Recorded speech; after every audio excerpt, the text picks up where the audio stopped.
Alright, so welcome back. Hoping you're all having a fabulous day here today. We got the Naga and Tia, well, mainly it's the Naga review, but I'm almost certain there is no way she is ranking this high without Tia. So I'm guessing that they already tested with the shield buffs, right? Which I told you, if you saw the Ether and the Arya shield buff with Naga already, right? You saw this character is gonna be nuts. We've already established that point in my earlier stream. I think if you watched that, you saw we were testing it, and we saw automatically the damage difference with just 60 seconds. How it almost compared to with 2 minutes of Tia be on the battlefield. It was nuts. It was nuts. All right. So today, let's establish some facts here. We got the Naga review, and we're gonna check out how it is. Obviously, we should wait till Tia's thing also to like get a better consensus, but the testing was kind of already perfection, hence why the review came out. So let's jump into it. If you're new to the channel, like and subscribe, helps out massively. Let's see what they're cooking. So we have it over here. This is the tier list. Again, I haven't already spoiled it. I'm gonna be honest with you. I saw one of them, okay? So the character is in some content SSS, but I haven't checked the rest.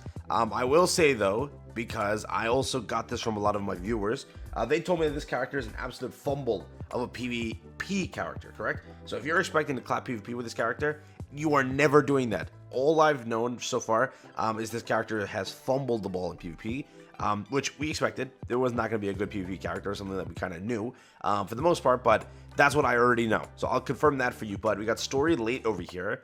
This character is taking the SS tier category, being a very, again, good contender. I told you, if you have bunnies, you're already kind of set, right? If you're playing solo raid and you need multiple teams, well, you need to get this character, right? Because, again, team-based content, as time progresses, we get more and more of that stuff. Maybe, that happens. This is something to kind of take a look out for, right?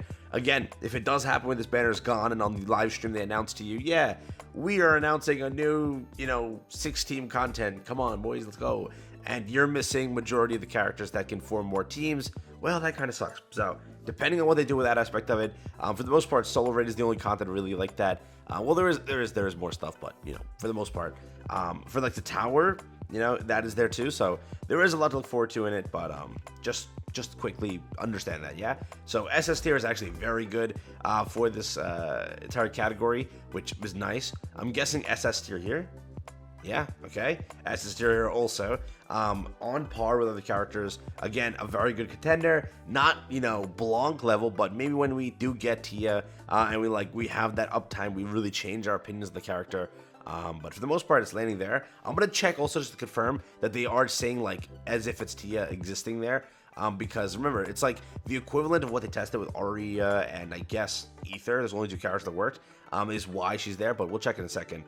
Boss Solo, she is an SSS tier character because again, core damage, right? Core damage. The reason that she's gonna be SS tier, or sorry, rather SSS tier for boss is because of core damage.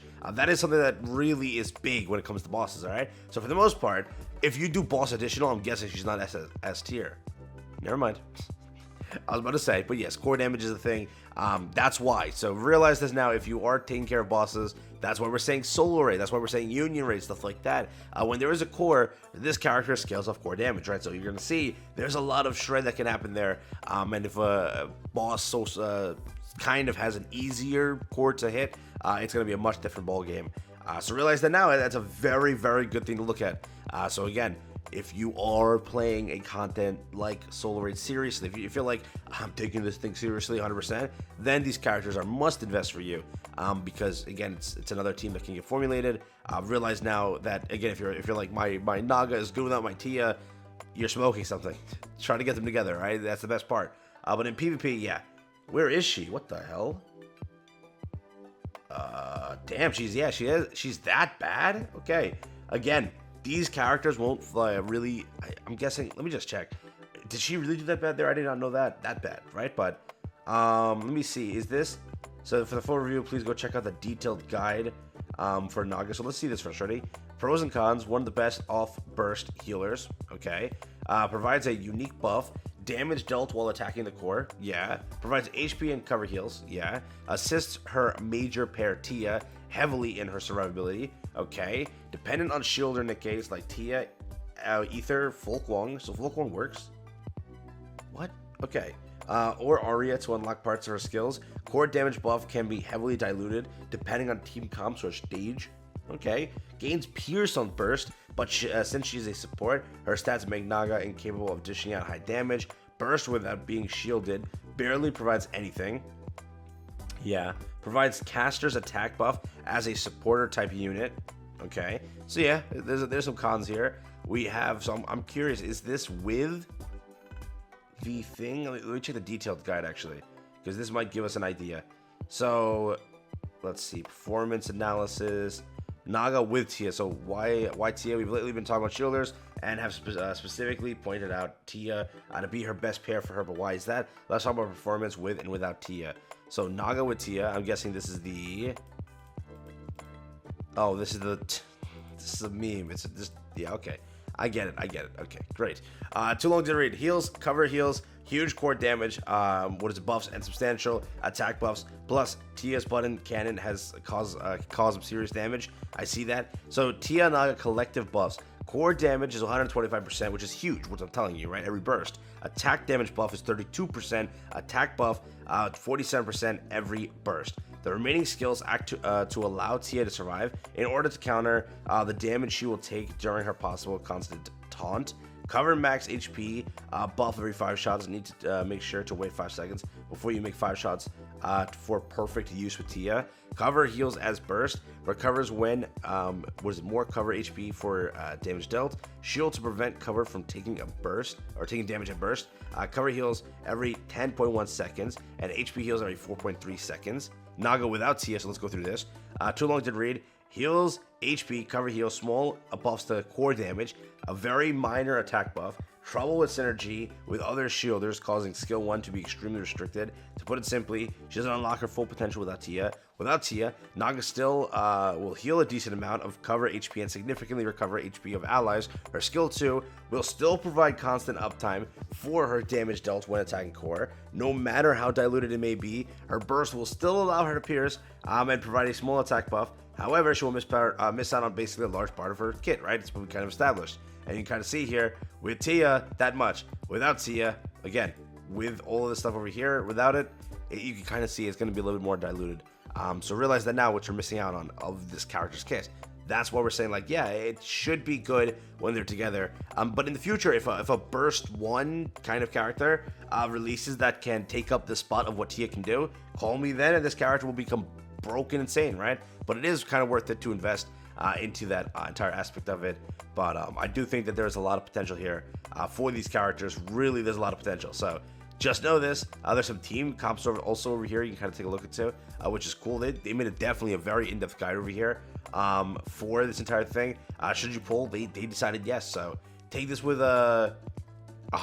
I'm telling you that yes, it's a must pull if you need to craft that many team comps. If you already have bunnies and you don't give a damn, why am I telling you anything, right? Clearly bunnies are going to clear. They are just healing. They are unique, good, broken, easy to use, and they don't require anything else. They provide heals, whatnot, this, easy core attack, like everything. It's good, right? So for everything, still bunnies will clear, in my opinion. But these characters are still damn freaking good. So up to you. I do think that it's still, if you're playing multiple content, you have to go for it, right? That's my 10 cents. But again, anniversary is coming up, so I don't want to say that because the anniversary is still more important. I don't care what these characters can do. They can get added to a wishlist banner and they can have fun over there. But you can't wish this a pilgrim, correct? People tried. Scarlet does not exist on a lot of people's accounts, all right? Not being mean, not being that guy to say that, but it is true. So stay safe with that currency. Don't be just throwing it away right now. Again, if you're not ready to pity the character, you should not be summoning right now. Once you're ready to pity, you then start summoning. Like, let's say you're 6 multis away, and you know by the time you reach the anniversary, you'll get to pity, you're good to go. Let's say you're 180 pulls away from getting to pity, you should not be touching this banner and using all those pulls to pull said pilgrim, okay? That's the 10 cents. That's what you gotta know, 100%. Don't be pulling Naga Tia. I get it, they're great characters, whatnot, but you gotta save. You gotta be ready for that anniversary because you don't know what that could be. Clearly, Dorothy, the last anniversary unit, is SSS tier. Clearly, Modernia, the other, unit, the pilgrim that we got, SSS tier, clears every content, absolutely a carry. So again, missing out on a pilgrim potentially can ruin your account. So take that with a confirmation also, 100%, and be ready for it, all right? For the most part, that's all I got for you today. Thanks for watching. Take care. Let me know what you think about this Naga review. And are you rocking with it or is it BS? What do you think? For the most part, very powerful character. She clearly, as said here, is very strong. This is with Tia. That's what the boss are providing. That's how she does. Without Tia, it's going to obviously drop. We know that. But with Tia, she's a character to reckon with. You have to know that. She is.